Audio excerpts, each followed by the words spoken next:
2. Here we go. Here we go.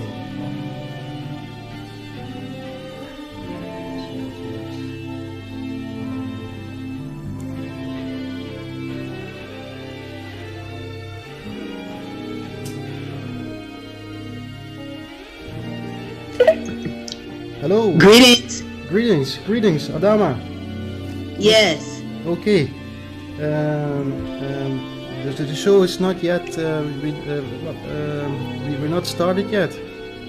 But Right. we can try some things out. Thank you for being to call that we can call and for the show. John, I'm so thankful that you want to interview with me. I'm delighted to have this opportunity. I think that it's a very auspicious occasion on the first day of spring here. Indeed, equinox, right? Yes. We are. Yes. So is this going to be a video call or just audio? Well, the show is just audio because we cannot record the video. But we can. Okay. I can also. Of course, we can show ourselves here. We have 3 people here at the moment. Okay. My name is John. Hi, John. My name is Imro. I didn't hear. Imro is my name. Spell that. I-M-R-O. I-M-R-O. Imro. Imro, yes. Very good. Bless you. Hello, my name is Daniel. Daniel? Yes, thank you. Very good. Thank you. I'm Adama. And I don't know, John, you've heard me just the one time on Get Your It Together? Exactly. That's where I saw you. Have you had a chance to look at any of the other my YouTube channel or any of the other audios that I have available online? Actually, I have looked on the website. Okay. I have it right in front of me now. I have not listened to the other audio material. Okay. But I was how you say that uplifted by the speech in the Get Your It Together radio show that I thought it would be nice that me with a blank mind and to enter the interview. Oh, very good. Well, I'll give you a little history. Is my audio good? Because I don't know if I could come across a little better if I put my headset on. I think the audio is perfect. Okay, very good. Then if we may, we could also start recording already. Then we have everything on tape, everything that comes, every good. Because yeah, I'm fine with that. All right, I will put the recording on now. Okay. Yes, so welcome Adama in the UA Omroep show. Welcome. Thank you for having me.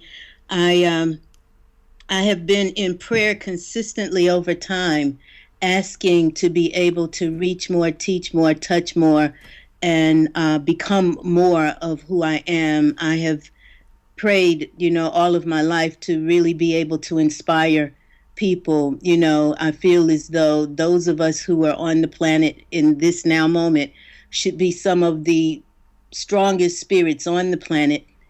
We need to be because of how intense the agenda to divide and conquer us has been for generations.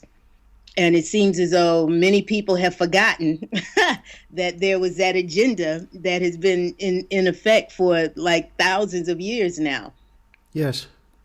So that what we see in terms of the pandemic of sickness, illness, dis-ease, degradation, starvation, warfare, violation, all of this is the evidence of just being out of alignment with absolute law, either, consciously or unconsciously. The intention to divide and conquer us is to put us in a vibration where we are all under these particular flags and religions and all of these things that undermine our capacity for understanding the oneness that we are as these living, loving, intelligent, potent, and immortal points of absolute and supreme intelligence.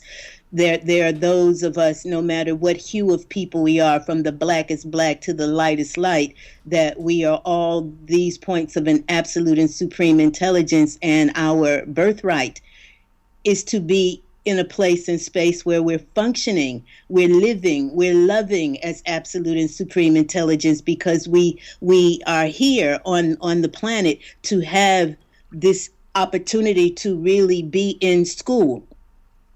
Earth residency is school for us. All of the beings who are on the planet, we're here to really learn how to utilize absolute law that governs all of life itself. And there's nobody that's above the law, beyond the law, or untouchable by the law. The law is all pervasive. And the reality for where we are now is that those of us who care, who do not want to be steeped in degrees of degradation and deprivation and desperation and violation and all of this, in order for us to be healed, we have to have and exert a full life's urge, a full care to be in absolute order and absolute law. And that absolute law is absolute love.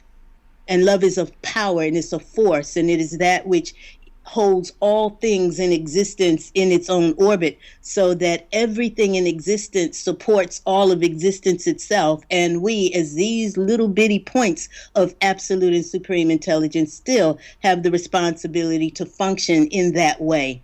And that's why I'm as impassioned, and you may have heard some of my intensity in the interview with Revelation, that I am in a different space than a lot of people, because I just am not able to be in a place where I'm hemming and hawing and just, I'm so anesthetized, inebriated, intoxicated that I can't respond appropriately to genocide.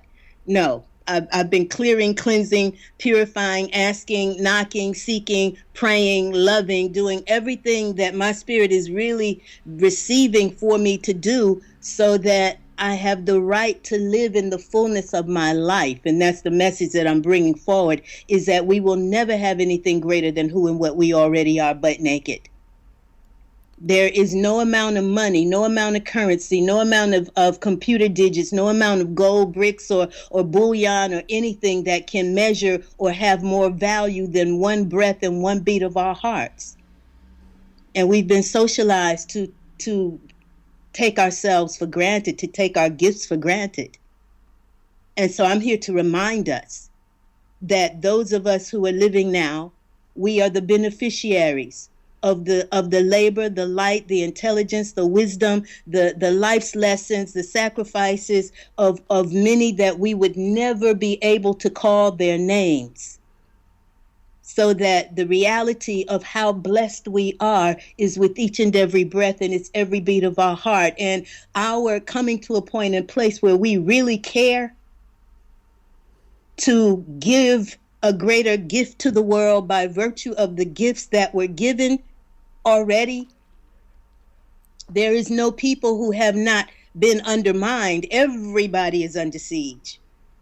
Those who are the oppressors and those who are the oppressed are all in need of liberation. Those who are thinking that they are supreme, or those who are pushing forward an agenda of supremacy, whether it's white supremacy, black supremacy, money supremacy, it doesn't matter what they're on, it's still delusional. Why? Because there is no supremacy except by virtue of absolute law, absolute light, absolute wisdom, absolute truth, in harmony with the will of existence, in the exaltation of that which is existence itself. And many people think that, oh, well, it's, the socialization is such where the problems seem so big, they loom so large, that we would feign to be helpless, so that, we can't do anything about anything, so why try? Jesus was the only perfect one, and after Muhammad, there is no other one, so behind these, why try? And I'm here to say, no, each of us has duty, obligation, and responsibility on behalf of the legacy of the lineages that we represent, those that we know, and the infinitude of those that we don't know, to stand on behalf of light, to stand on behalf of light, to raise completely up, to use and to activate whatever talent, skills, and abilities we have through activating our DNA through a conscious care to do so, to rebuke and revoke any commitments that we've made previously in this life or any other life that no longer serves our greater good, so that we can be all that we were born to be as these living, loving, intelligent, potent, and immortal points of absolute and supreme intelligence. And what I find is that there are so many people who are so impassioned about the different sectors, the different areas of concern, whether it's science or whether it's banking or whether it's government or whether it's education or whether it's environment or whatever. But the reality for me is that if you have never really committed, really consciously committed to being in the laws of life, it's like everybody has breath and heartbeat, but because everybody has breath and heartbeat does not mean that everyone has committed to that which beats their heart and that which breathes them. Everybody is not exalting a full love and reverence and respect for this gift that is life, this gift that is breath, this gift of intelligence. And so that's what I'm here to do, is to remind us of how blessed we are, to remind us of how this now moment of eternity in which we live, where there is so much that seems to be going wrong, from the disappearing of the different species to the poisoning of the waters to all of that. What we have to realize is that as these living, loving, intelligent, potent, and immortal points of absolute and supreme intelligence, when we take the time to realign ourselves by law, in love, with that, and in the light, and call forth and invoke the light of absolute and supreme intelligence, to ask for it, to be completely committed to it, then we can change everything. Yes. Because intelligence is all there is as existence itself. We are moving through absolute and supreme intelligence like whales and fish are in the medium of water. We are in the medium of intelligence. So that the intelligence that animates every atom and every cell of our being, the intelligence that beats our heart, the intelligence that sees through our own very eyes, the intelligence that puts us in a vibration where we can consider, we can contemplate, we can conceptualize, we can visualize, we can see, we can create, we can imagine. You understand? That intelligence has gifted itself to absolutely everything and everybody, and all it would have us do would be to be harmonious with it through the law of love. And to love means that you have a conscious intention to enhance, to be a beneficent, to be a benefactor, to benefit the lives of everything and everybody. To love means that you're willing to nurture and to nourish and to strengthen and to add unto. To love means that you are honoring that which is life. To love means that you are allowing yourself to be a teacher and to be a student and to show up with a willingness to serve and to give. Everything in existence serves us. Everything. Doesn't ask a damn dime. Mm-hmm. You understand? And now we have everybody in a place where, well, you know, what is it going to cost me, and how much are you going to pay me? And you understand? So capitalism is not the light of the world. Yes. And our coming to a point in place where we will use everything to really strengthen ourselves. See, there's an affirmation that I give in consultation, because what I do is I sit with people one-on-one so that I can assist them in realigning with the truth of who they are as these points of that absolute and supreme presence that we all refer to as God. All right. But so there's a spiritual alignment that has to take place. Then there's a mental alignment that has to take place in terms of what it is we're actually saying to ourselves, what it is we're actually believing, because our bodies are 70% water and water is an intelligence, so that whatever kind of water we're drinking, filtered water or distilled water or spring water or alkaline water or reverse osmosis water, or you understand, it doesn't matter what kind of water, when it gets into the body, if you're in a negative, funky state of mind, then you're poisoning yourself anyway. Doesn't matter how good the water is you're drinking. Once it gets into the body, then you got to take responsibility for and knowing that the way that we think and what we believe and what we feel, whether we're coming from a place of fear and agitation and doubt and insecurity, then that energy, that frequency, that vibration, it permeates and penetrates everything in us. And this is how we are consistently co-conspirating with our own dis-ease state, being out of alignment, being in a place where you're not in your faith. It say, according to your faith, so shall it be done unto you. But when you are feeding off the flesh of dead animals, the aborted fetuses of chickens, the pus and mucus of cows, artificial colors, artificial flavor, white, sugar sweet, nutra sweet, equal, aspartame laden, all of this garbage that is so available. And I'm not quite sure what it looks like where you all are, but where it is that I am here in the United States and where it is I've been within the United States, is like garbage is everywhere that they are referring to as food. Yes. So that the defilement of the blood, the defilement of our body temples, you understand, the socialization, cultivation, religious training, and miseducation that puts us in a position where we feel as though we can trash the greatest gift that we were given and then spend all of this time in university and school and getting degrees, certification, licensing, degreeing, theology, and all of this study and all of these things that man has created is going to give us some success. And so we've got all these educated people speaking all kinds of languages, doing all kinds of things, who don't know how to honor life itself.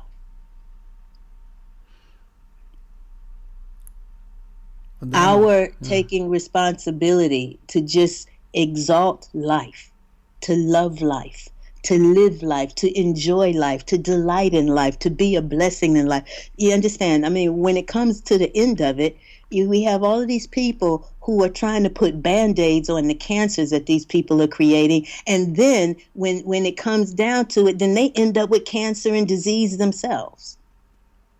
Mm-hmm. So that we have to really set a new precedent for how we get leverage in a system, in a world system of oppression that is trying to make sure that there are no strong nations, trying to ensure that every man is a slave to his penis, he's a slave to his desires, a slave to his lust, a slave to his passions. He's mad, he's frustrated, he's angry, you understand? Or he's insecure, he's doubtful, he's faithless, you understand? He's in everything other than who he should be, in the light and the truth and the strength and the honor and the integrity and the ethic and the morality of who he is as a son, one who is intended to shine of God, the intelligence of existence itself. And I'm wanting us to get it. Yeah. It's about... I'm wanting us to, for whatever talents, your music needs to reflect it. Your screenplays need to reflect it. How you deal with your children needs to reflect it. How you deal with your wives, how we deal with our husbands, because under a world-conquering rampage to make sure there are no strong nations, then the real issue is that each individual point of presence of the absolute, each one of us as an individual has been taught to be divided within ourselves. The individual should be indivisible. We should be whole beings, individually whole, so that when we come with the next one, we are able to be in right alignment and right relationship under the house of God. Then we're all brothers and sisters. But we don't know how to have family relationships. Our families are being torn apart. People are sleeping with the enemy. They fussing and fighting and cussing and undermining. Here, there's an 800% increase in how many women are being incarcerated. And most of the things that women are being incarcerated for are things that they're doing to bring money to the table, because our relationships with men are so distorted and so dysfunctional. Mm-hmm. So it takes, and it will take, a complete commitment to and caring to be the answer and to bring the solutions. Our body temples, these bodies were not designed by man. They were not designed by mankind. They were not designed by the Illuminati. They were not designed by the scientists, the physicists, the quantum physicists, the nuclear physicists. You understand? The pharmacists, Monsanto, none of them designed these bodies. Yes. So that the body itself is our gift and everything functions perfectly. So when I hear people say, oh, well, there's no perfection, you can't be perfect, I'm like, no, perfection is an inherent part of existence. The earth is spinning. Do you realize how much bomb, how much nuclear testing, how much acidity, how much stuff has been perpetuated over the planet? And yet we can wake up and it's blue skies. Mm-hmm. Indeed. The administering intelligences of existence are beyond what man can conceive of. Our Earth is like our intergalactic spaceship, and we're traveling, we're moving. It's through the movement that life continues to renew itself. Life in and of itself is an everlasting reality. The intelligence of existence cannot be destroyed. The intelligence of existence is so intelligent that it knows how to perpetuate itself. So when we realign ourselves with the knowing that we are these points of that absolute and supreme intelligence, and we will take the time to clear, cleanse, purify, renew, rebirth, and whatnot through the process of consecrating these body temples so that we each can be vessels and vehicles of its undistorted love, light, wisdom, truth, peace, poise, power, potency, creativity, divinity, integrity, high ethic, morality, and we literally can have heaven on earth, because earth is already in heaven. And how we think and what we care to dwell on and focus on, and how we be on a day-to-day basis, what we're choosing, how we're living, lays foundation for how we are to leave. We did not come up out the earth like potatoes and carrots and all of that. We came to the earth. So when they talk about all of these aliens and whatnot, it's like everybody came to the earth from somewhere else, okay? Even if you had to come through the womb of your mother, sparked by the divine energy of your father, you came to the earth. You didn't come up out the earth. So the intention, as I've perceived it, in this world-conquering rampage, in the defilement of the blood, the desecration of the body temple, to put us in a place where we are out of alignment with our line of light. We're out of alignment with our spiritual divinity. We're out of alignment with our angels, our guides, our guardians, our ancients, our souls. So that those who are living here and they rejoice in their right to be wrong, they rejoice in their right to be intoxicated, inebriated, gluttonous, violating. They rejoice in their right to be in a space and place where they have already made their peace with death. And so therefore they have the right to do whatever the hell they want to do and damn anything and anybody that says anything about it. But what I've seen is that even though people enjoy doing things that undermine their very life currency, whether it's the smoking, the drinking, the indiscriminate sexual activity, spewing themselves, you understand, whatever it is they enjoy, whether it's the beef, the steak, the turkey, the shark, all of the delicacies. When you look around the world and see all of the creatures that are being violated, we have on an annual basis, over 10 billion creatures being destroyed. And only a very small portion of them are being eaten.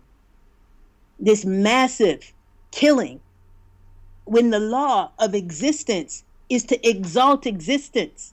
The law of existence is to exalt life itself. The law of existence is to be committed to that which breathes you and beats your heart, which is the same entity, the same intelligence that breathes everybody else and sees through every eye. So through the eye of the cow, through the eye of the pig, through the eye of the crab, through the eye of the shark, through the eye of the dolphin, through the eye of the swordfish. So it doesn't matter what being it is, the eye that sees through it is the eye of God. And we are not licensed and certified and degreed by virtue of the laws of existence to be murderous and lying and then feed off their body parts, their fetuses, their body fluids and whatnot, and then think that we have the right to really live. Mm-hmm. Mm-hmm. And I'm not seeing people connecting the dots. So now we've got this whole thing now. It's a health and wellness industry. You understand? Everybody's wanting to go green. Okay, now we've been poisoning ourselves and allowing ourselves to be poisoned. We've got little black babies on the Ivory Coast enslaved to cocoa for Nestle and Hershey and all of this. We've got multi-billion-dollar industry in death. So that those who have legislated death, those who have perpetuated death, those who've been sowing the seeds of death, those who feel as though it's okay to make money by killing things and undermining things, then what is their consequence? Is that they will have a harvest of death. Our duty, obligation, and responsibility is to step quickly, to step off the path of death, because we should be living consciously, eternally. We are these living, loving, intelligent, potent, and immortal points of an absolute and supreme intelligence that never dies. Nobody ever asks about the sun. They say, oh, well, I'm old now. I'm in my 60s. And, I'm like, okay, how old is the sun? How old is the earth? Do you ever look at the sun and say, oh, that old thing, she about to fall out the sky any moment. She's 100 years old. I'm just saying, is that we are made from the very substance and elements of all there is. So we should not be dying either. And the conversation about death and transitioning from the planet, we should be living and loving and lawfully and dutifully. We should be doing what other intelligences do. And what I've seen is that all beings are intelligent enough to exalt a full life's urge. They do nothing to undermine themselves. The squirrels are scampering, the birds are flying, the fish are swimming. You understand, all beings are intelligent enough to exalt a full life's urge. They do nothing to undermine themselves. They know their food, they excrete their waste, they know their kind, they perpetuate themselves, and they have the sense enough to love their lives to the degree to which they will respond appropriately, correctly, and directly when they sense that their lives are being threatened. And those of us who think that we are the God's highest intelligence as humans, we do things on a daily basis that bring death into our bodies, that undermine our cellular functioning. And then we want to think that we're really intelligent people. We're about to see and to witness a massive, and that's what we're already seeing for those who will look and see it. We've got so much that can distract us that there's so much going on that you could never be aware of all of it. For the little window of visual that we can see, the little bit that we can see, there is an infinity that lies beyond us. All right, so that there is an exodus of the planet from all of those who've never made the commitment to living, never made the commitment to loving, never made the commitment to honoring life. There's an exodus that is taking place. So when people say, oh, well, it's the establishment of it's the new world order, but it's really the establishment of the order of the ages. Nothing new. Just us having the opportunity to be realigned and reattuned to that which our ancients were aware of, and that has been kept from us so that others can think that they are in a capacity where they can control the world, even with all of the surveillance, even with all of the gadgets and the gizmos and the this, that, and the other, that they think that they can control everything. Is that no, the karmic debt, there is karmic debt, and that the whole of existence is intelligent. And it's intelligent enough to love its life enough. It's intelligent enough to be able to take whatever the poison, the pollution, the bastardization that man and mankind and their folly have created on the earth, you understand, and dispense with it. So for us, it's about what do we want to accomplish in our lives? How do we really want to live? Do we really want to be in a place where we're happy, where we're joyous, where we're delightful, where we are giving our gifts, where we're showing up and we're living so that in our living we are not perpetuating sickness, illness, and disease. In our living, we are not creating a trail of broken hearts and broken spirits. In our living, we are bringing forward and exemplifying and allowing ourselves to be the vehicles and the vessels of absolute love, absolute light, absolute wisdom, absolute truth. We care to be realigned with what is right in life, which is the perpetuation of the whole of existence. Everybody needs air to breathe. Everybody needs life force. Everybody needs the sunshine. Everybody needs that which is life itself. But then they'll say, oh, well, Adama, it ain't for everybody. Mm-hmm. Now, breath is for everybody, heartbeat is for everybody, but the truth ain't supposed to be for everybody, but death can be for everybody. I don't get that. But that's the programming. Yeah, the programming. You understand? So I'll stop ranting and let you all ask me any questions or speak to whatever issues. But basically, this is where I am in terms of the passion and the expression and the simplicity of what is required. See, when we were told there were certain things, ask and it shall be given, knock and the door shall be open, seek and ye shall find, pray without ceasing, love thy mother, father, creator, God, thy Lord, which is the law to me, with your whole body, heart, mind, and soul. Love your neighbors as you love yourself. You understand? Honor your mother and father. To me, that means honor life. Honor the ones that you've come through. Honor your lineages. Don't bring shame to them. Mm-hmm. Real simple. It is actually quite clear what you're saying.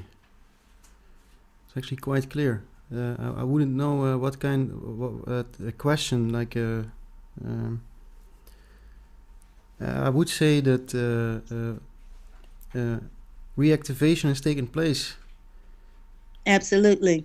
And I feel it in myself, and yeah, it works. It works. Speech is quite clear. Very good.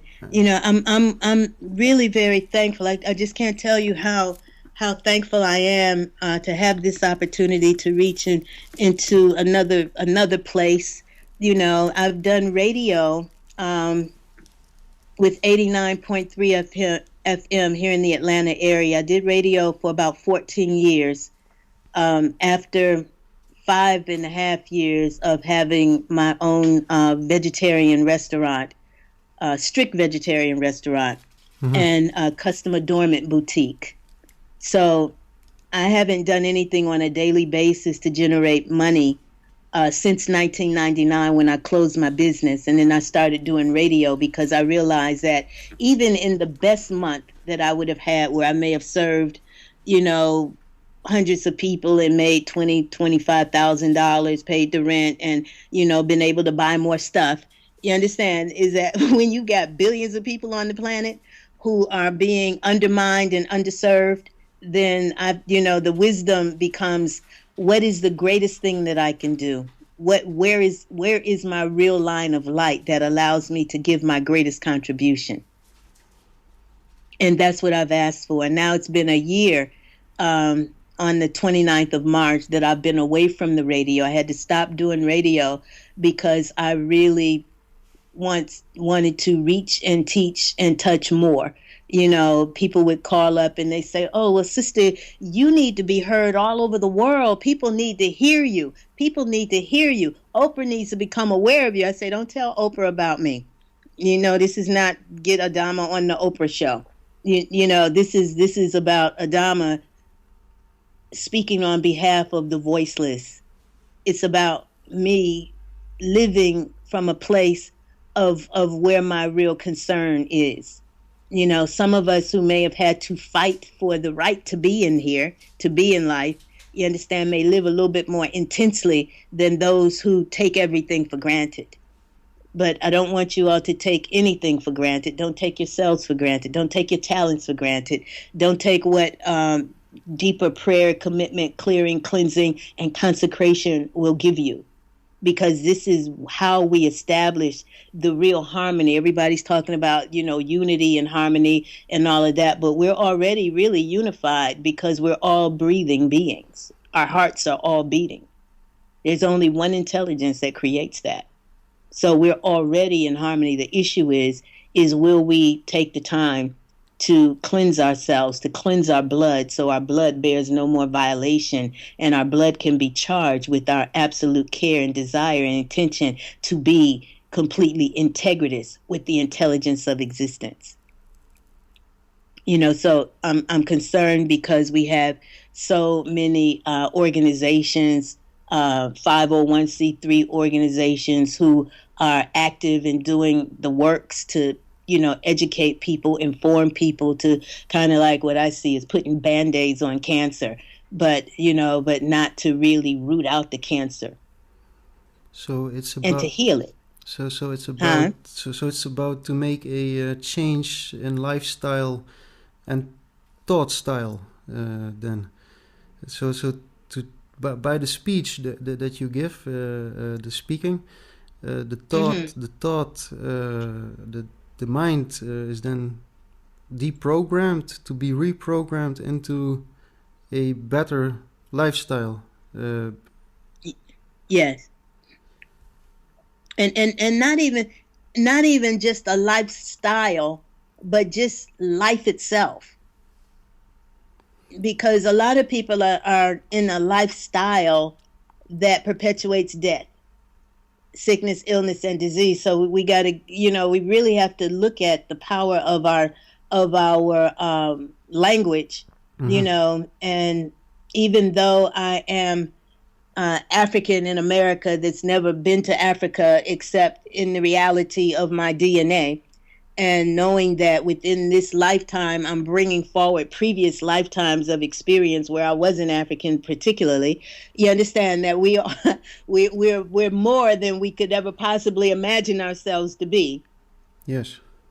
But being in a place where we are completely committed to life itself. When people say, well, what languages do you speak? I say, well, you know, I only speak English. And they say, oh, well, English is such a bastardized language. I say, well, you know, because it's a, you know, it's adequate for expressing truth. Mm-hmm. You can express the truth with it. You when you know it, you can express it.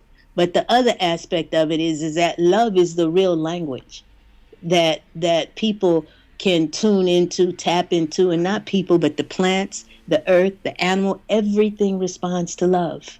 Everything responds to love. Yes. And that's why our recentering ourselves in who and what we are as beings, and knowing that as beings, we are intelligences first, before we're black, before we're white, before we're Hebrew, before we're stamped by any man's categorization of us. The fact that we're intelligences and we're beings. Now, we may be male or we may be female. All right, we've all come to the world through the wombs of our mothers, sparked by the divine energy of our fathers. And from the time we were in the womb, we were either female and became male. So our destiny then was manhood and womanhood. And it was known. that the progression of existence or through humankind is to come into manhood and womanhood, which are estates of being. It's beyond just our gender, because now we're seeing, the difference in terms of the gender identifications, because we have some men who feel that they're more female, some women that feel like they're more male, and we have a lot of those who really just need to exalt the reality that they are intelligences of existence. Now, there's a lot of condemnation. There's a lot of judgment about that. I don't really have all of that. Why? Because I realize that we have been experimented with. We have been the guinea pigs of all of these chemicals, these behavior modifiers, the BHA, the BHT, the preservatives, the nitrates, the nitrites, the colors, all of this garbage and stuff that we're not even aware of through the pesticides, the herbicides, the antibiotics, the hormones, and whatnot. So, yes, there's a lot of, we've been tampered with. Mm-hmm. But the reality of it is that we're still beings, and we're still intelligent, and we still are going to be held to know love and to be in absolute law and harmony. So that as these points of an absolute and supreme intelligence, yes, we may have the kinds of experiences where we get a chance to embrace that intelligence. It can be both male, female, both and neither, to really touch the divinity mm-hmm. of who and what we really are as intelligences directly. Who and what we really are.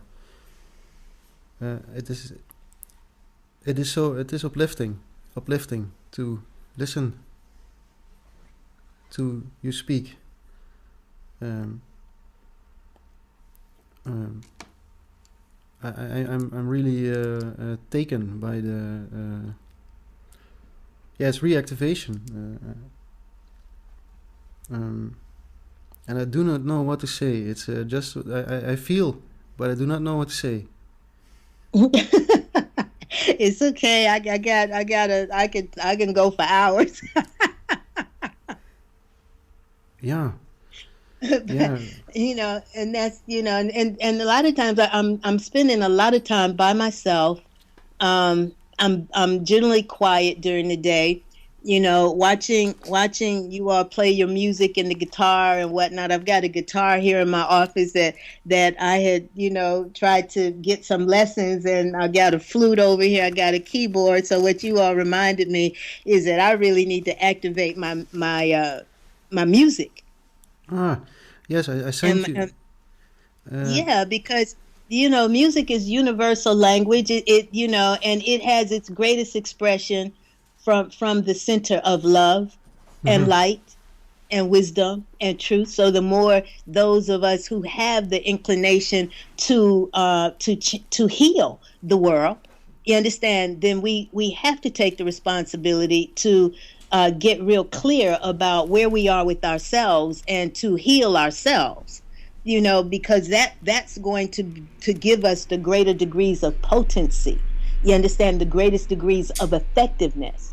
You understand, when we are making the commitment to be whole. Now, where there is a commitment to make money or a commitment to create convenience, and there was no commitment to adding to the wholeness of a thing, then you have the creation of things like the cell phone, the microwave. You have things where, it may be a convenience, but then there's the dark side to it, in terms of where it's creating some imbalances or some distortion or some sickness, illness, and disease. So it matters that we are committed to being whole and adding to the wholeness of the whole.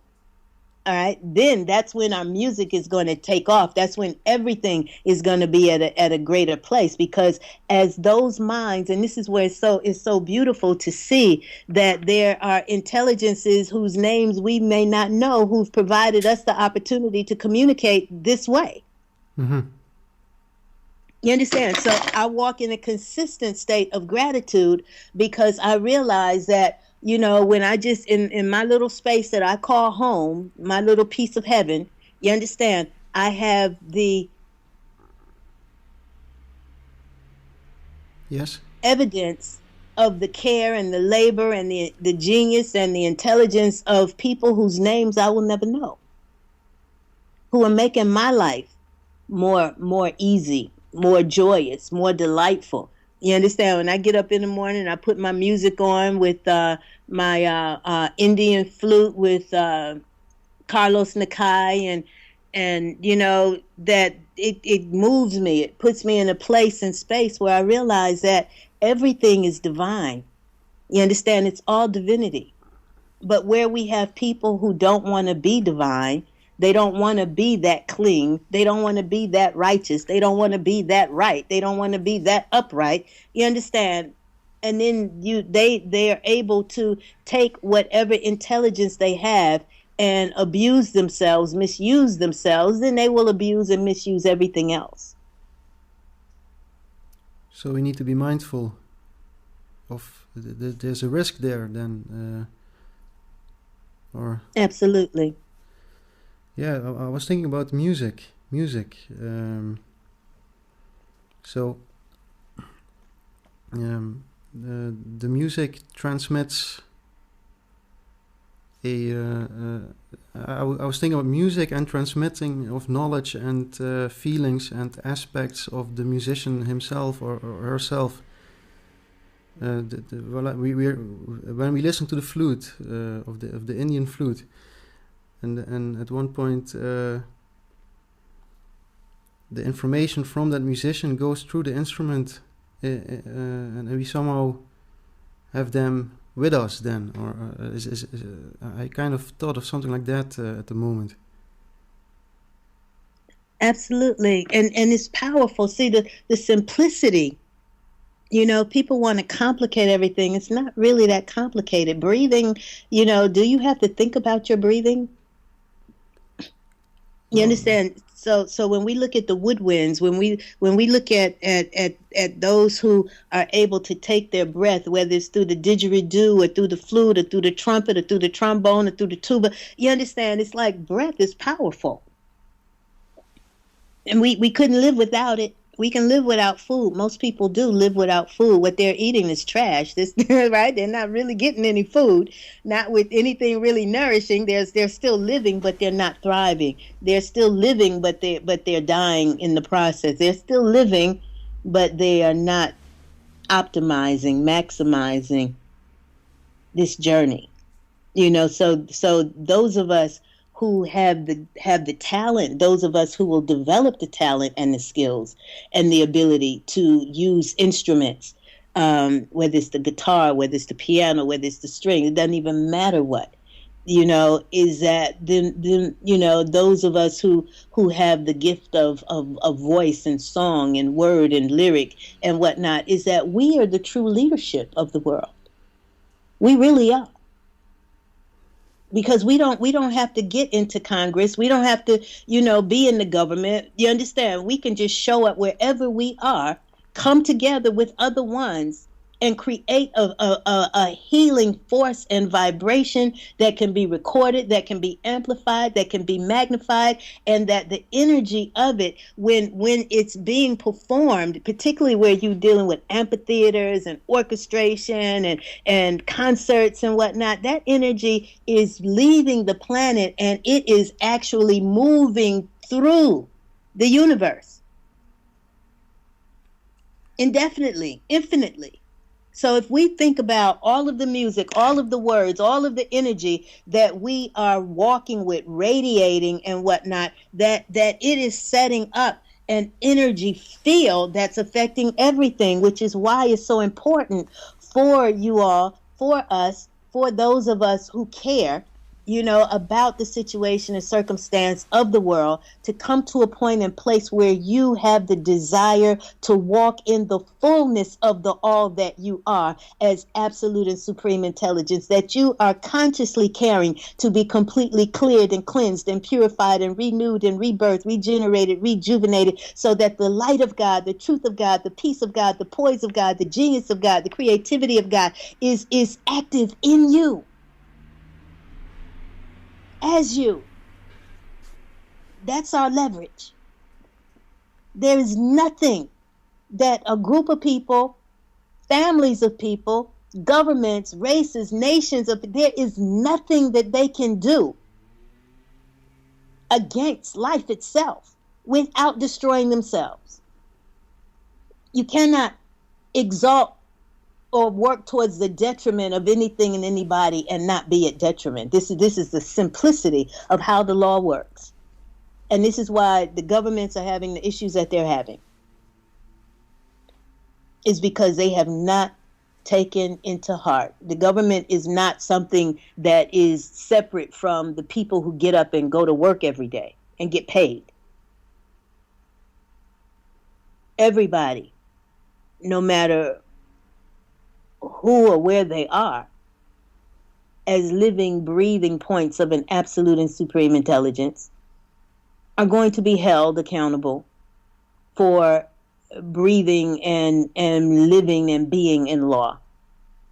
And where you're conscious of loving the law and living the law and exalting the law, then you get the benefit of being lawful. And that's where you get the keys to the kingdom, the peace, the poise, the power, the potency, the creativity, the awesome delight and joy and reverence and respect and becoming, and the longevity and conscious eldership and being free from sickness, illness, disease, degradation, deprivation, violation, and all of that. And when you come time to leave the earth, you should not have died when you didn't serve death. When you served life, life will claim you. Life will hold you eternally. That's what we have the opportunity to gain individually. And that's what is being established globally in terms of the establishment of the eternal order and the eternal government, where those who will be able to live upon the planet are those who will exalt a full life's urge. If there are those who will not commit to life, and they will not commit to the laws of life, and they will not commit to being harmonious with the laws that govern their existence, then they shall soon cease to exist.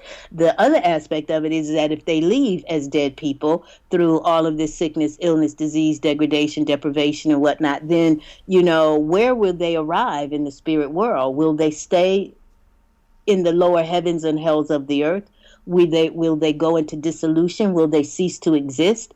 You understand? How long will they be dead? Will Will they have opportunity to come back into life? If it's not here, then where? You understand? How long will it take them to atone for their sinfulness? They're missing the mark. They're not loving themselves and being in a place of violation against life itself. So, we may not be able to do anything about everybody else. So we have to take responsibility for where we indeed are and make the commitments for ourselves. Why? Because we are the bridge between those who've come before us, those that we've come through, those who've come through us, and those who've yet to come. As man, the progenitor of lineages, as wombed man, the perpetuator of lineages. But the system has us in a place where we don't want to perpetuate ourselves. We don't want to have babies. We don't want to be married. We don't want to be ordered. We don't want to, you understand? And I'm of the mindset that we need to care to be in order with life itself.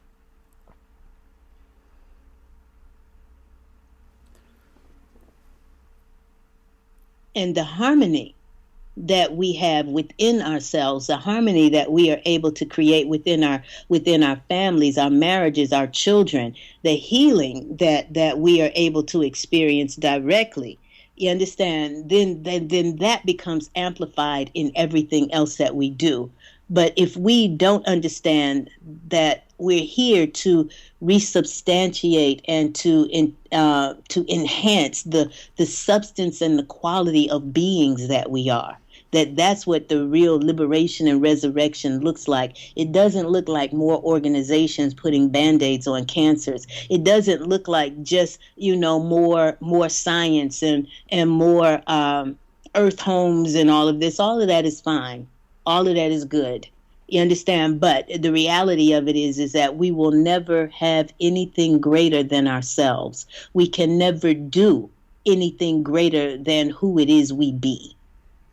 So the greatness of what we could do is going to be predicated by the commitment to being our greatest selves. Thank you. This is thank you, Adama. Yes. Yeah, we are here, the three setting of us. Me, Imro, and Danielle. And we have big smiles on our faces. Very good. Yes. Yeah, I would say maybe we could go on a little bit longer. We have reached about the 1 hour mark, I think. Yeah, I've got us at 55 minutes. Yes, 55 minutes. And it's the topics and the field of knowledge which us here now feel we are entering into is very broad and very deep. And there are many aspects to it, I feel. And Yes. In the future, I would like to invite you to come back to the show one time. Anytime, I really realized that I stopped producing my own program because I really felt as though, 14 years of doing radio, and even though I only did it one night a week, Thursday nights from midnight to 3, I did that for 14 years. So that there are those in this area who are familiar with me and throughout the country who are familiar with me. But the reality of it is that I still see people dying because they're listening to me as if it's entertainment.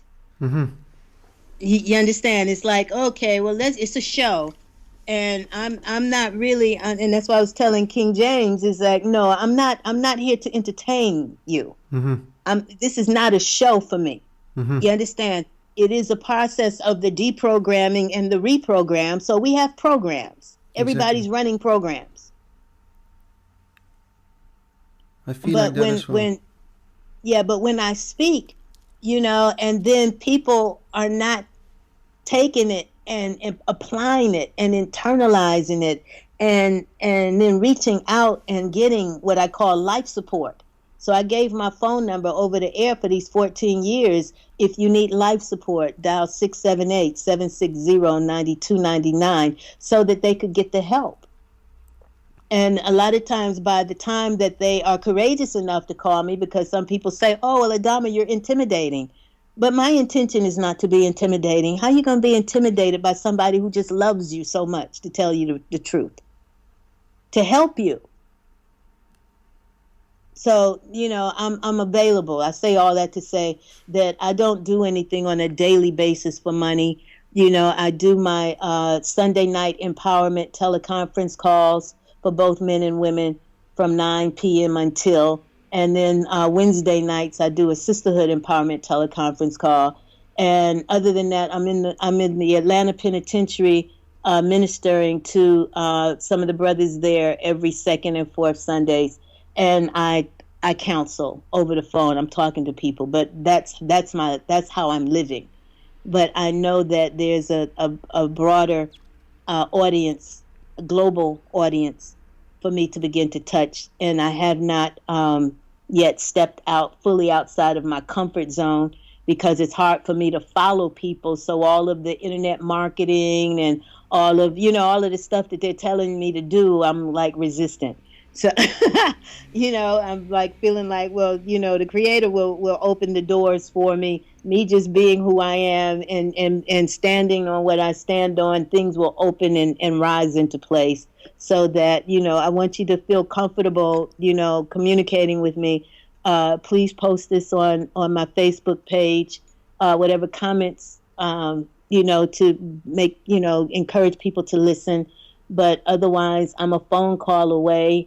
I'm a Skype call away, and I'm your sister, and I'm here to encourage you and to support you in being the best that you could possibly be, honoring God as life itself, honoring your mothers and fathers, your grandmothers and grandfathers, your great, great, great, great, great, great, great, and laying foundation for the greater ones that will be touched by you, the ones that are coming through you, the ones that you have the opportunity to assist. Otherwise, feel free to let people know about me, because it's time, it's our time to raise completely up.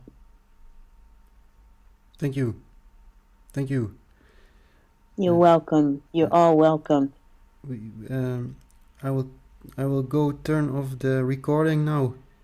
Okay. And maybe we continue a little bit the conversation to how you say that, wrap things up, or yeah, no problem. Yes, I will edit it in a nice way, so I will edit it, and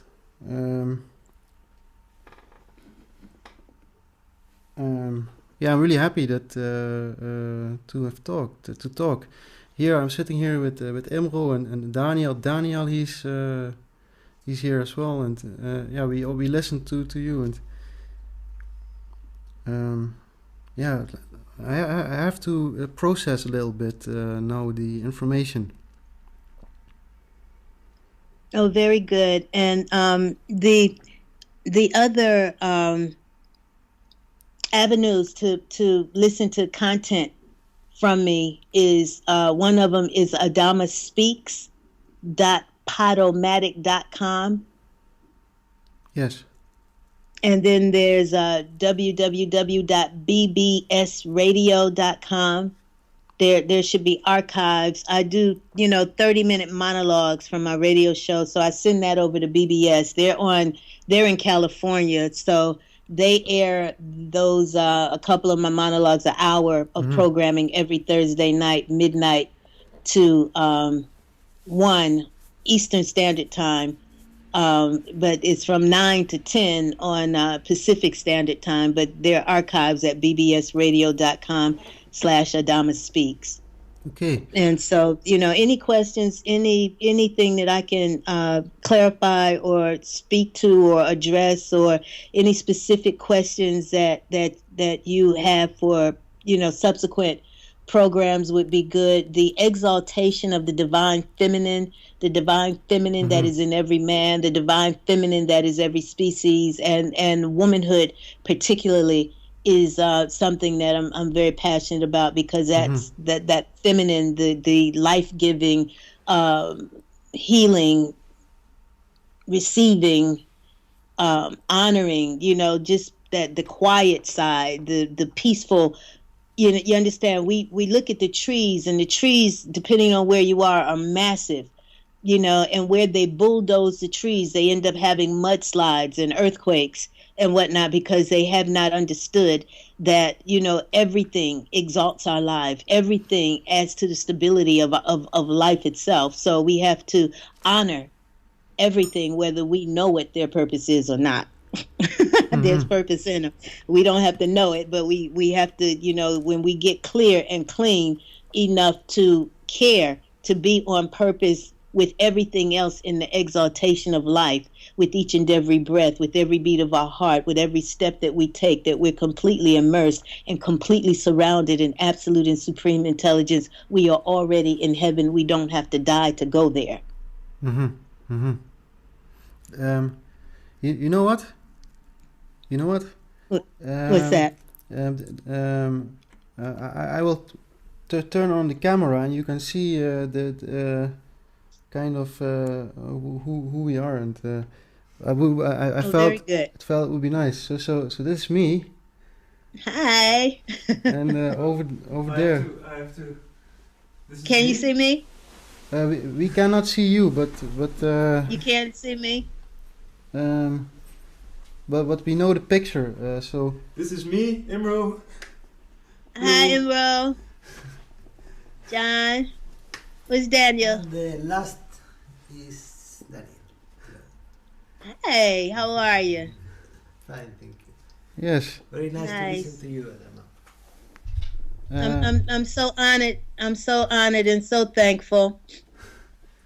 And I would also I like want to you- say thank you for talking to us. Me personally, I wasn't prepared or set up for listening to you tonight. I didn't expect it, and So but it's very nice what you talked about, and I also followed your comment about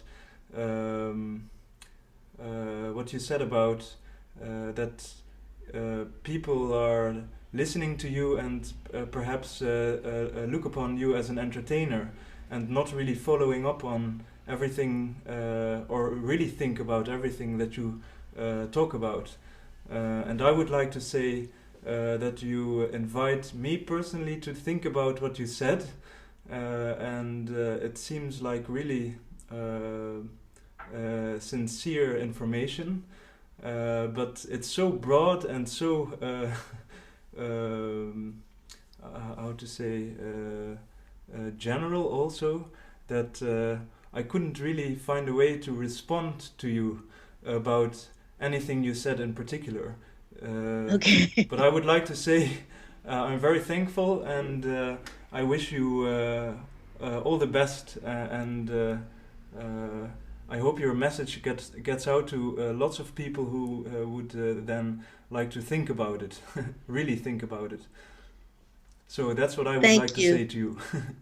Thank you so much. And you know that the specifics, you know, it's like everybody is their own individual point of supreme intelligence, you know, and it is a broad reality, but it's all there is. So that, you know, as we continue to mature, you know, and find our own path in terms of how we are to gift ourselves to the world, then, you know, just taking it a bite at a time, Yes. a breath at a time, a beat at a time, you know, just being more reverencing, I think is really what the real message is really understanding that life itself is worship, and how we live it is how we worship.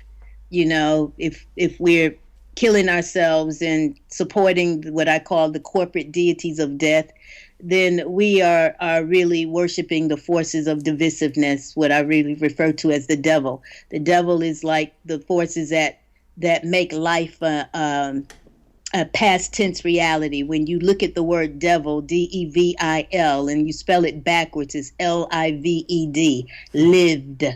So life is an everlasting reality. It's ever renewing, ever regenerating. So I look at the devil as being those forces, entities, corporate deities of death, the meat, the dairy, the chicken, the Coca-Cola, the Burger King, all of them that are undermining the quality of life of people.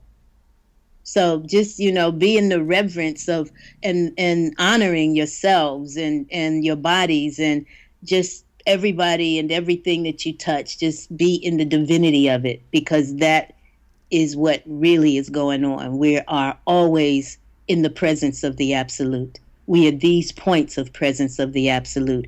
We dwell in the infinity of possibilities, and there is nothing that we cannot accomplish when we align with that truth. I feel like cheering. How about you, Emo? I Huh? feel like laughing. We feel like cheering, like cheerfulness, like yay, like woo. Very Like, that's how I kind of feel. I imagine a space full of multitudes of people cheering at this moment, for real. Yeah, Nice. yes. Yeah. This is me. Hey, John. Ooh. Yeah. I'm going to sit now because I'm standing really awkwardly in the middle of the Oh, picture. please, and because I can see your body. I can't Yeah. see your face with you standing up. Now my face again. Hello. There you go. Yeah. This is so I was trying to special. figure out how to turn my camera on.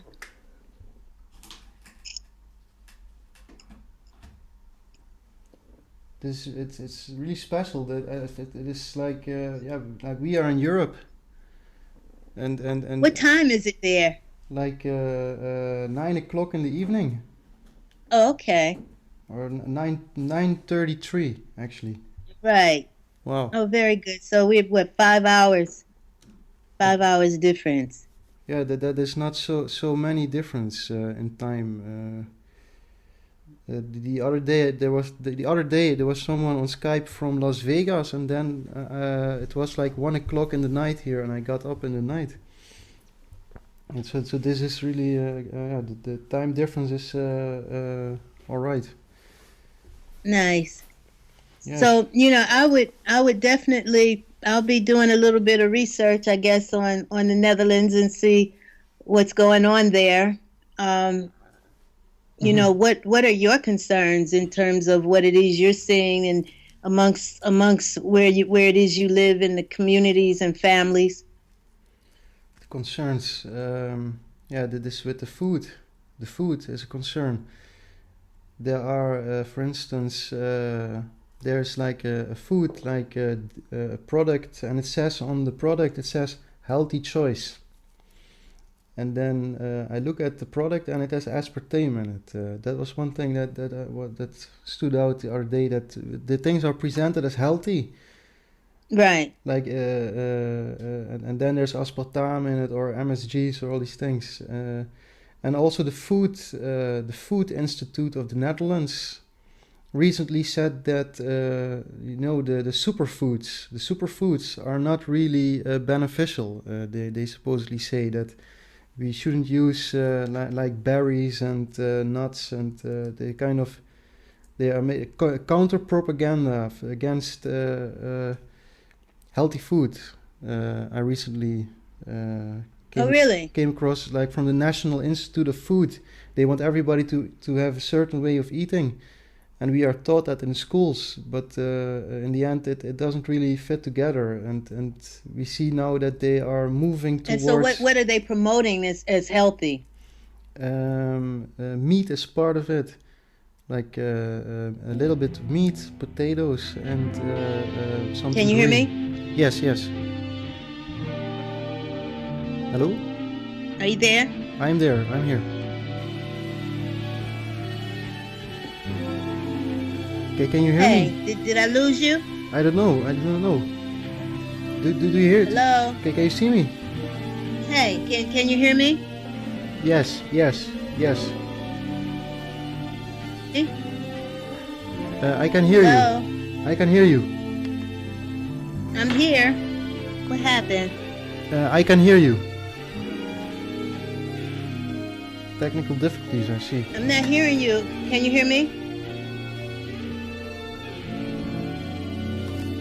Hey. I think most probably there's Can you hear me? I lost volume. connection lost.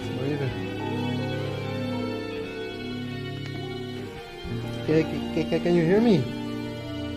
I'm not hearing you. Not hearing. No sound.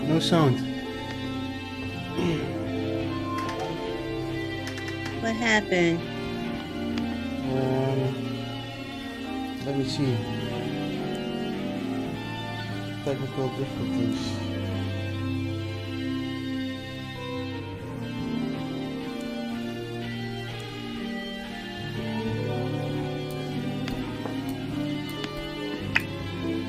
Can you hear me? Hello? You can? Yes.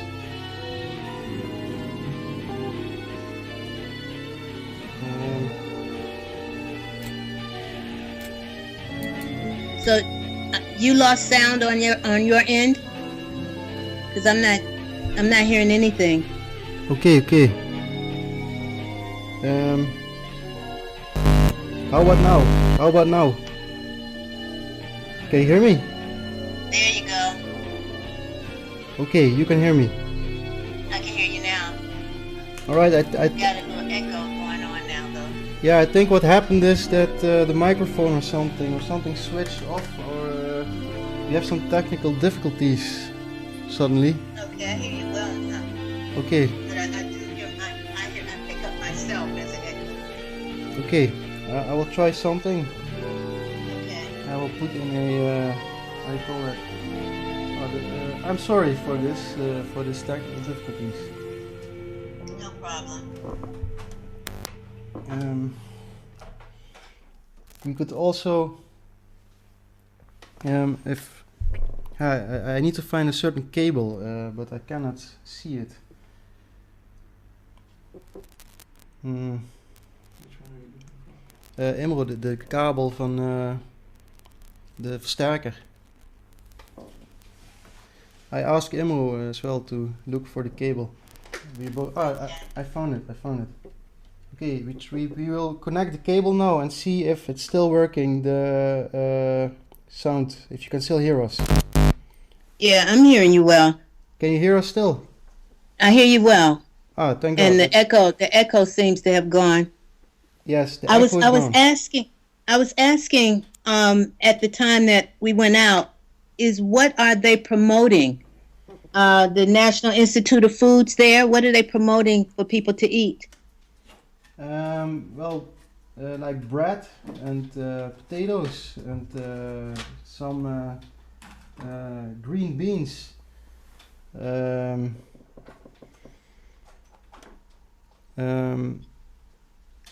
Yeah, like what in the Netherlands, it's normal to have like on one plate a little bit of meat, some potatoes and beans, for instance, or carrot or something. There's a kind of drawing they make. It's called the they make a drawing and it's in 5 parts, and every part is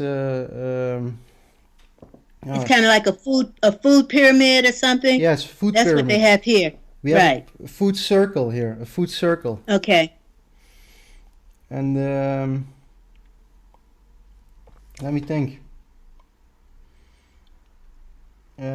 Well, they say to have a balanced diet, but then the balanced diet is with certain foods. Yeah, I would maybe I can send you the picture of the.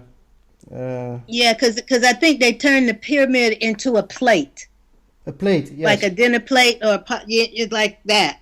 But I've been strict vegetarian for about 30, say about 35 years. And I have a 31-year-old son that I raised strictly vegetarian. So no meat, dairy, eggs, chicken, fish, none of that. No ice cream, no refined white sugar products, no candy, none of that. And Yeah. so I'm really advocating, lot of fruit, lot of water, lot of sunshine, lot of oxygen, breathing, exercise, walking, loving, forgiving, green leafy things with seeds, very little starch, because the reality is that under a system that is trying to make sure that people are not functioning in their light, right? The compromise starts first with the digestive system. So that here, we were brought up on like breakfast cereals and cow's milk and cheese and bread and eggs and all of that, right? Which creates just tons of mucus in the body. Mm-hmm. Okay, so that the mucus and the, eating food that has very little water, very little fiber, what we're seeing now after 30, 40 years of that is just the explosion of cancer, sarcoidosis, lupus, all of these diseases where they say now you have no immunity, your immune system has been compromised. Why? Because you were fed deficiency all of your life. Now, when you're trying to feed, large amounts of people and enslave them so that basically they will be docile. They can do whatever you're telling them to do because they are not in alignment with their own line of light, which is their creativity or their ability to be vehicles of the Creator's activity. Okay, so I've got a college degree from the University of Florida in psychology. What I realized in psychology is that we're studying behavior and theories about behavior and they're doing experiments where they will take a baby primate from its mother and deprive it from its mother so long to see that after a few days of that it becomes stressed. Then the longer it deprives it, the sicker it gets until it dies.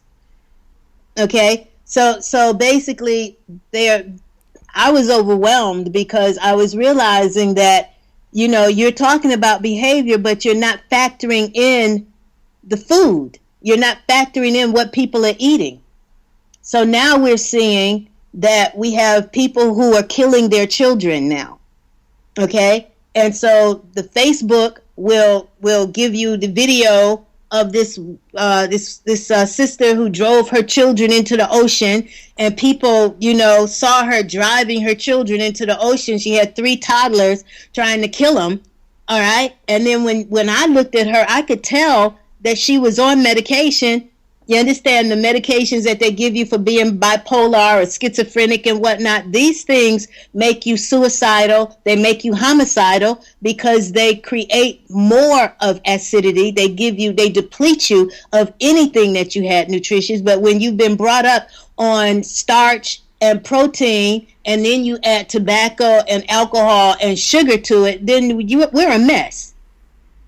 Mm-hmm. You don't have the access to yourself because the nutritional deficiency over decades has laid foundation for spiritual deficiency. You're faithless. You have no real regard for the intelligence of existence. You don't know. You don't care to know. You don't want to do anything different. You understand? The emotional deficiency, where as a man, you're a slave to your penis. You don't want to have a wife. You want to go from woman to woman to woman. You're not able to be in love and understand the power and the maturity that it gives us as men and women to be in monogamous, loving, committed relationships. You understand? So that emotional deficiency. Then there's the creativity. You understand? It's like it blocks and obstructs from your resourcefulness.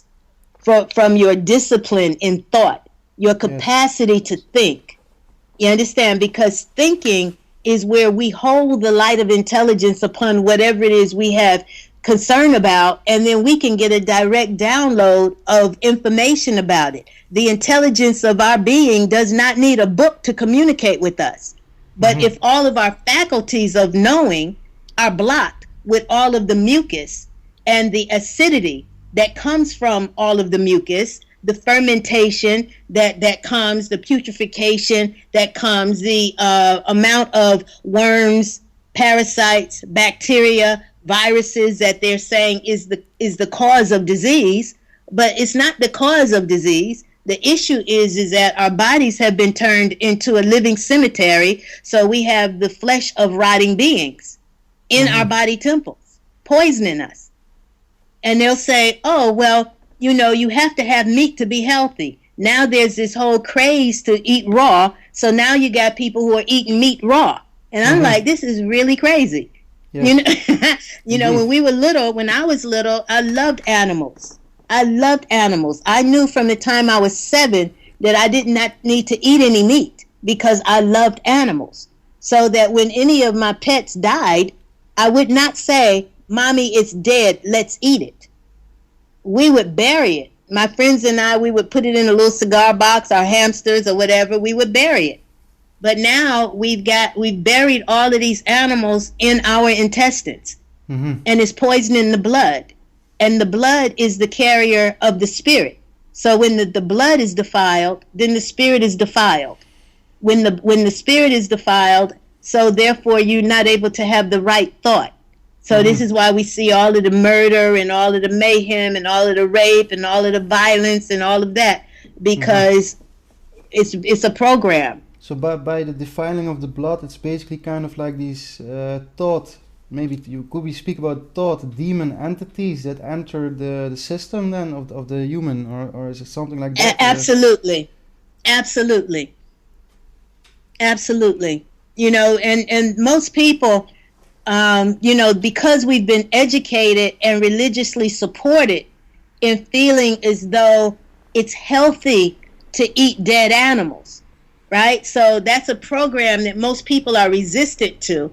So, you know, because I counsel and help people to heal and realize that, you know, in the 30 some years that I haven't had it. Now, when I was little, I was sick all the time because I grew up with it. I was sick all the time when I was little.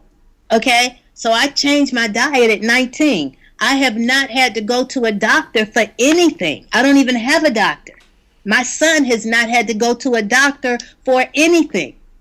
From birth on, I didn't even bring him up in the hospitals. I had a midwife. You know, so I'm just saying is that if you don't bring death into your body, then you don't create sickness, illness, and disease. If you don't bring a lot of constipating, congesting type of stuff into your body, then you don't have the issue of your bowels being backed up. Mm-hmm. You know, so I tell people, you would not take the chicken, you know, whether you buying the chicken whole or whether you buying the parts, you wouldn't take what you're putting in your refrigerator and you wouldn't put it in your bureau, your dresser where you put your underwear. You wouldn't put it in your glove compartment of your car. You wouldn't put it where you put your album collection. You understand? So why would you even put it in your body? Yes, indeed. So what'll happen with people is that once you stop eating it, the body is so perfect that it will begin to cleanse itself. So at 19, at the University of Florida, now blacks didn't start going to the University of Florida until 1972. I was admitted in the class in 1975. So when you look at my picture on Facebook and all of that, know that I'm 56 years old. 56 years old. The thought in my mind crossed to ask about your age, but I was kind of, I didn't want to be impolite to ask.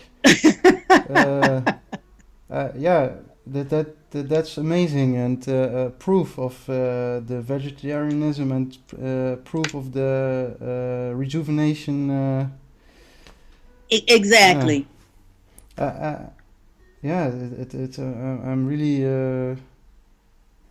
I do agree. I do agree with this, and I also have not been eating meat.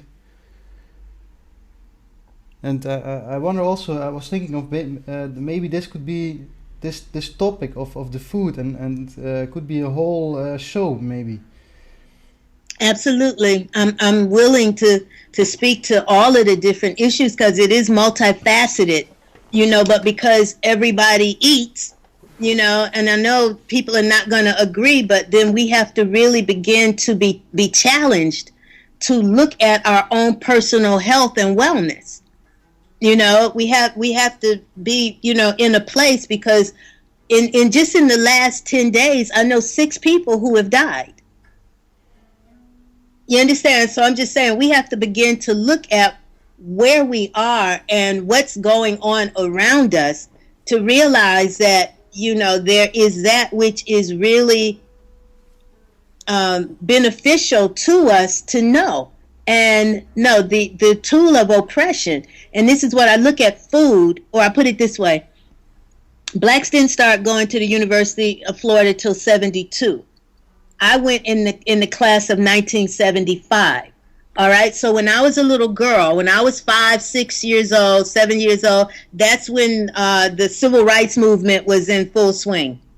Okay. So at 6 or 5 years old, I saw the March on Washington with Dr. King and Dr. Abernathy and all of that. And everything in me just resonated and vibrated. I knew I was supposed to be an extension of that movement. 40 years to the day later, I'm in Dr. King's house serving Coretta Scott King.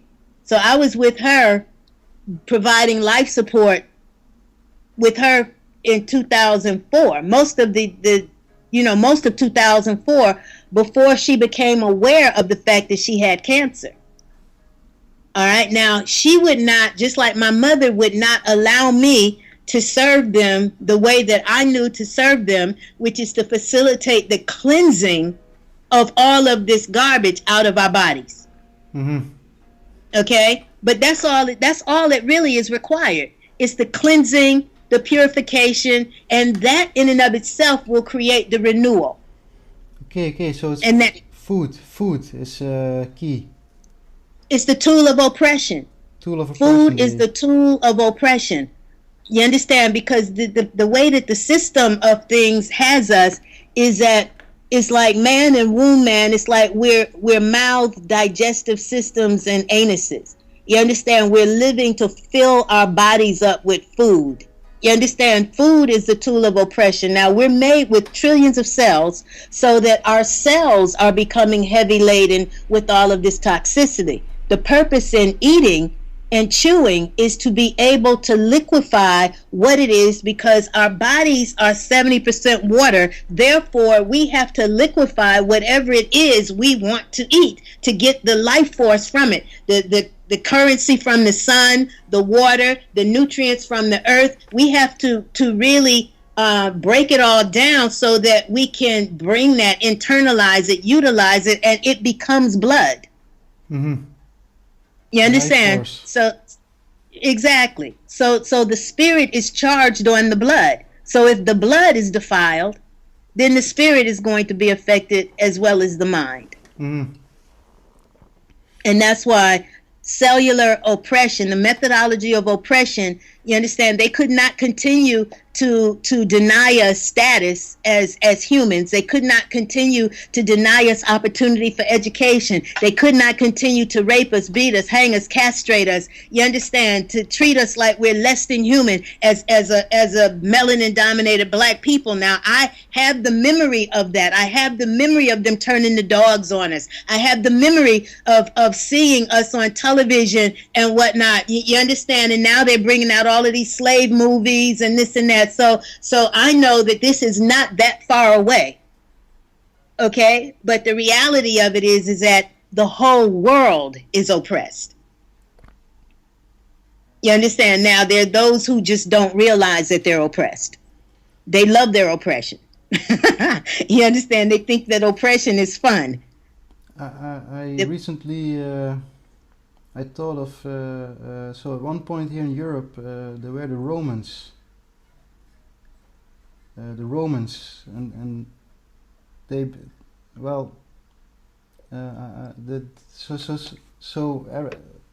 everyone was I thought maybe the last people, about slavery and the oppression. Mm-hmm. That's the one of the last peoples that were taken were then your people. Right. Yes. And this whole series of many peoples being incorporated into this system. And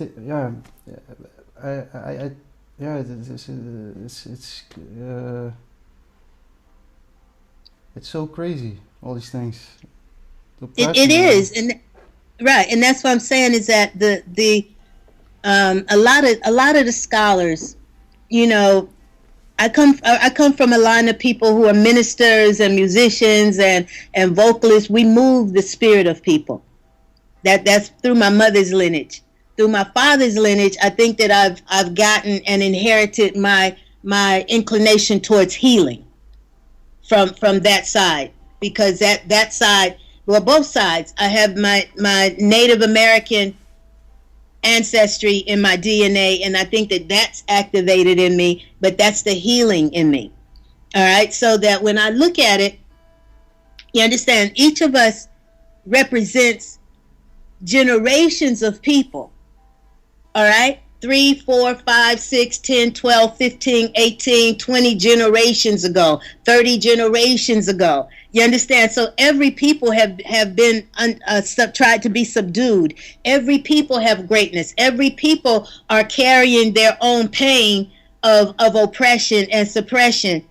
You understand? What we have to do is liberate the greatness in ourselves. And that's why, you know, the cleansing and the purification of the body is very important. Now, because I was at the University of Florida in the 70s, right when blacks were allowed to go to college, and you understand, we weren't there before.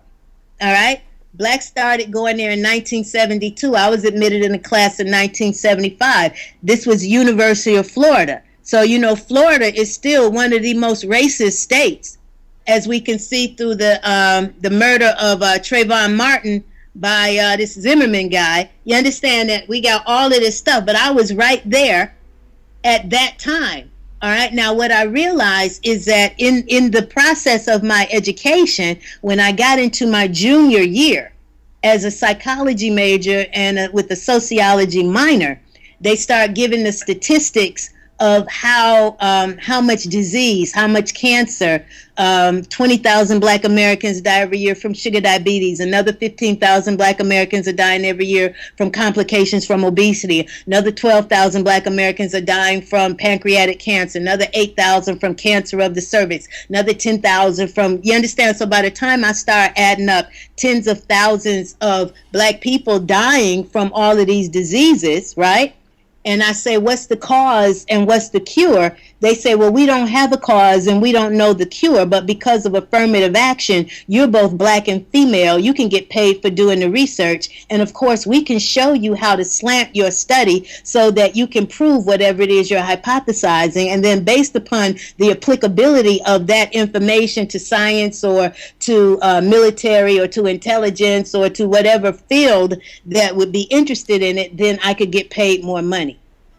All right. Now, Blacks in America, we're 12 to 15% of the population. So even if there are 60 to 70% of us who are sick, it's still a small percentage of all of the people who are sick. So I'm not delighted that everybody's sick. I'm just concerned as to the rights of all children to not be poisoned. Mm-hmm.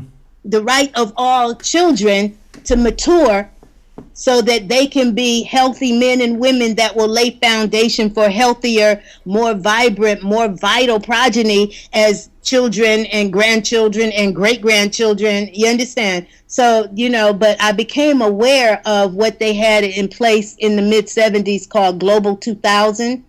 And Global 2000 was their plan. It's like they had already kind of looked at the reproductive cycles or how many children per household or per capita in terms of Blacks in America, Asians, East Indians. You understand? So basically all the people who are non-European people, which is 3/4 of the world's population, right? So they're under this vibration of saying, oh, well, if these people continue to have babies at the rate that they're having babies, by the year 2000, the world will be overpopulated. So we're going to create this, put in place a system by which we can secure the elimination of over 3.5 billion people from the face of the earth by the year 2000. So this is the Planned Parenthood, the abortions, the immunizations, the inoculations, the cancer, the heart disease. You understand? It's taking people out. All right? 3.5 billion people off the face of the earth. All right? So there's always this saying, we always say, well, there's 7 billion people on the planet. So we never, you know, change that based upon how many are leaving and how many are coming. But the issue is for all of the people on the planet, how many of us are in our right mind? How many of us are in our right alignment? How many of us are attuned to the laws of existence? How many of us are walking in the real integrity, ethic, morality of who and what we really are as intelligences of existence? Everybody's under siege. But it's by design. Mm-hmm. So all of the nations feeling like, you know, they can perpetuate lies. You understand? It's still a lie. You understand? It's still a lie. We were told not to kill. We were told not to kill. Okay, and people say, oh, well, that's not true. That doesn't include the animals. That only includes the people. But then the people are being killed. So I mean, what are you saying? Mm-hmm. You're killing the animals and feeding the flesh of the dead animals to the people. Now the animals are completely intelligent beings. That means that they fear for their lives. When they realize that they're about to be killed, then they get all of this adrenaline flowing through them, this fear, and that fear and that pain, that frustration and whatnot is charged in their meat, so that the people who are eating this meat are then absorbing the etheric frequency and energy of the fear, the depression, the frustration, the angst, the anguish, including the nitrates, the nitrites, the hormones, the pesticides, and everything else. Wow, it's like the walls are coming towards all of us. Exactly. But yeah, Exactly. so there's a voice of hope. There's a voice of hope. What I hear, what we communicate and what we hear, and yeah, all these things. I'm yeah, it's the other day I also spoke to King James, and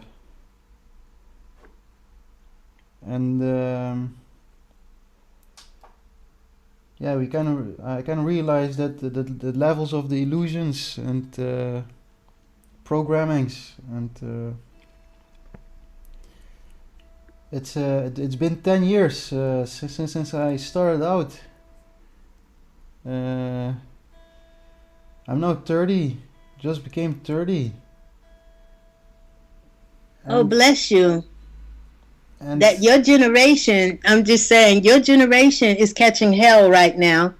You understand? In terms of having a full generation of people, particularly here, I'm not sure about there, but who've been fed McDonald's, Burger King, all of the chicken places and whatnot, that these children are really out of their minds. A lot of them are sick. You understand? I'm dealing with 30-year-old women who are already menopausal because they've got so much toxin in their womb, so much fibroids. I had one of my son. My son is 31. He'll be 32 June 15th. All right, and one of his friends just hung himself. European brother, beautiful brother. Zach was, but he hung himself. They just had his memorial last week, and it just weighs my heart to think that at 30, you could be in a mindset that you don't feel enthusiastic about living. But that's the effect of not eating well. That's what the deficiency creates, is that it makes you it doesn't allow you to be creative. It doesn't allow you to be optimistic. It doesn't allow you to be faithful. It doesn't allow you to really focus on the reality of the order of the whole of existence. And it puts you in a position where you're focusing on the little bit that is the darkness, the stupidity, you understand? Mhm. And you lose hope. I must say we did not lose hope. We are regaining the hope more and more. Very good. Yeah. It's What's your birthday? Pardon? What's your birthday? 2010. Okay. 1983. Okay. Yeah, so, and are your parents are still living? Yes. Are they healthy? I think yes, fit. All right. Yeah. They are all right. Oh, very good. Very good. Yes. Yeah.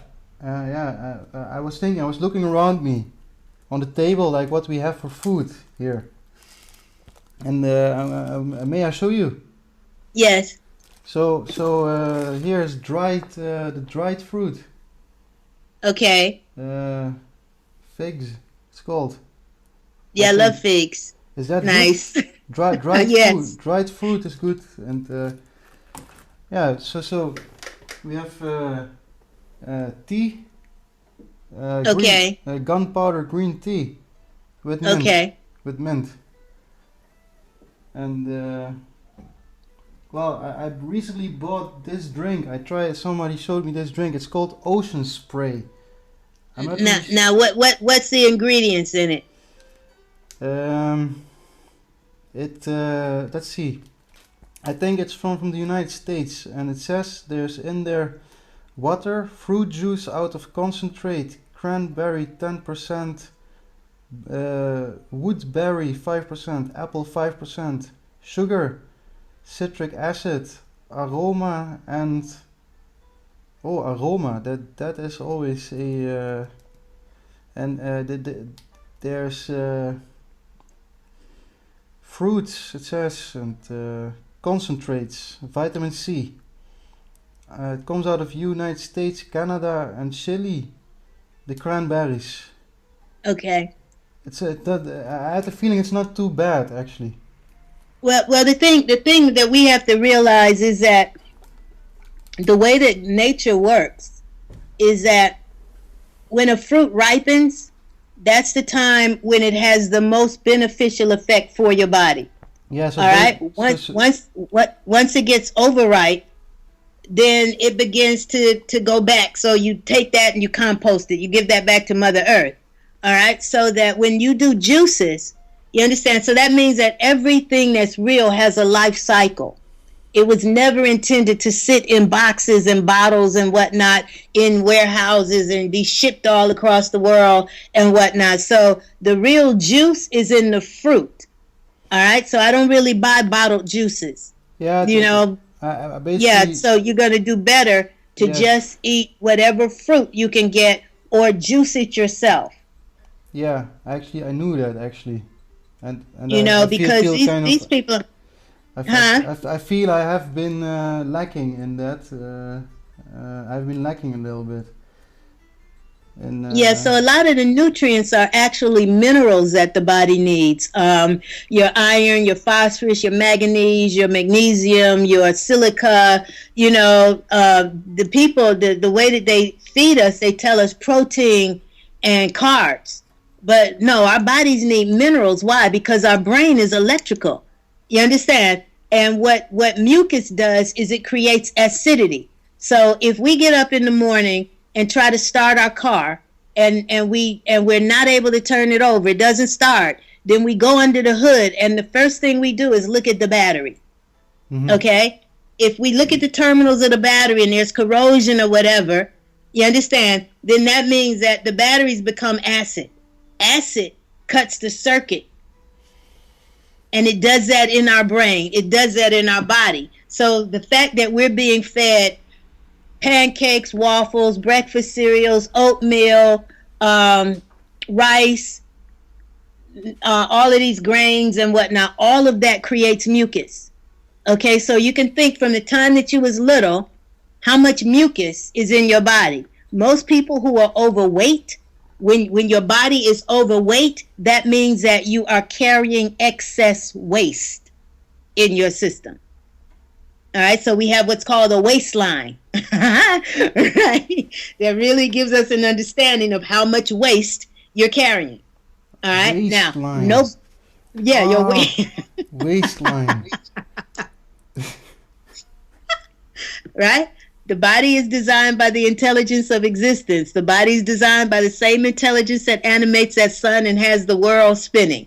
All right? Man didn't create it. So God-made bodies eating man-made food is an accident waiting to happen. We also have another fruit here. We have this one. This one. What is that? It's Mediterranean. From it's kind of a bean. It grows on the trees. Okay. That's also. So what is it called? Carobe. Spell it. Okay, carob. CARUB. Oh, carob. Yeah, I love carob. I haven't had it that way. They powder it, and then we use it as a chocolate substitute. Yes, you can actually. Yeah. You can just eat it like that, like this, like the bean. Oh, very good. We've been eating it a lot. At least I and some of my friends. Oh, very good. That's what they say that John the Baptist. They said that John the Baptist was eating the locust bean, Yeah, but that's what it was. yeah, we call this in the Netherlands. In the Netherlands, we call this John bread. Okay, right. Yeah, Very nutritious. Very good. and then here we got apricot, dried Yep, apricot. apricot. Right. That really is extremely good. They say that you eat those that it will help alkalize your system, so that if you have acidity that turns to cancer, that any of these fruits would alkalize the body. All right, but they don't let the people know that cancer is that easy to cure. Mm-hmm. They don't let the people know that. They get all experimentation, and they get them scared, they get nervous. They feel like they're going to die. I'm like, no, the cancer doesn't have to kill you. The cancer is your wake-up call to tell you to stop killing yourself. But the apricot is really good for alkalizing. The carob too. Figs, absolutely excellent. Mm-hmm. Yeah. Yeah, I'm happy that to hear these